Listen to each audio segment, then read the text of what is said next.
أنا دانيال من اليمن، عابر المسيحية. أشكرك أمنا ماجي لأن احنا نتابعك.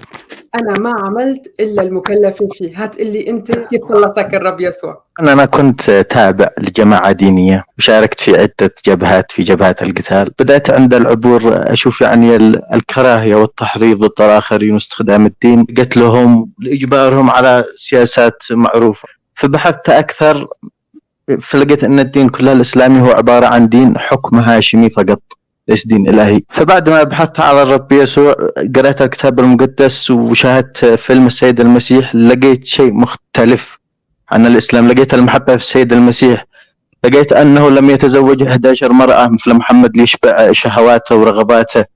لقيت أنه لم يقتل أحد، لم يجبر أحد على الانتقال للمسيح. فتبعته بكل قلبي وسأبذل له حياتي بكلها. يا حبيبي، هو بذل حياته من أجلك لتحيا أنت دخلت معنا عم تتلمذ ولا لسه؟ أنا اتلمذت وتعمدت.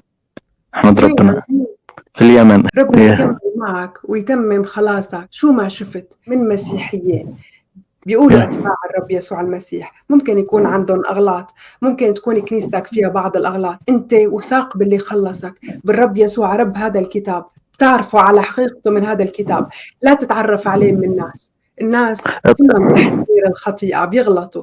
اثبات باللي دعاك. ربنا يباركك. طبعا احنا ما بنتبعش اي طائفه، صح. بدي اشوف في الارثوذكسيه انهم بيعبدوا اصنام، بس انا ما احنا بنتبع الرب يسوع. كلها سياسات. احنا ما فينا نكره الرب بسبب طوائفهم وبسبب عباداتهم الغلط، فنحن مع الرب يسوع لانه هو بيستحق. قد ايه تغيرت شخصيتك بعد ما كنت قاتل بجبهات قتاليه لصالح محمد ودين الاسلام عن المسيح؟ طبعا تغيرت كليا. يقنت اني كنت اتبع الشيطان فقط، وكنت اتبع الكراهيه والتحريض، وكل هذا باسم الله. اذا كان الله يخلقنا عشان نقتل بعض كان ما يخلقناش افضل. والرب يسوع نور دربي وغير حياتي ونفسيتي بشكل كلي وجذري. امين امين. دانيال، بشكر ربنا على خلاصك. ربنا يباركك امنا ماغي، وحابب منك خدمه بسيطه انه تصلي لليمنيين. ذكرتني باليمن، شفت فيديو من حوالي يومين ثلاثه ما بعرف مدى صحته عن واحد يمني عم يحرق القرآن وهو مسلم وعم يقول هذا النسخه المزوره وفي نحن عنا النسخه الحقيقيه. هو في نسخ في القرآن في صنعاء اكتشفوها قريب في صنعاء مخفينها، طبعا ما احناش عارفين ايش فيها وايش في النسخ الاصليه. فطبيعي انه الشيعة بيقولوا القرآن محرف. صح.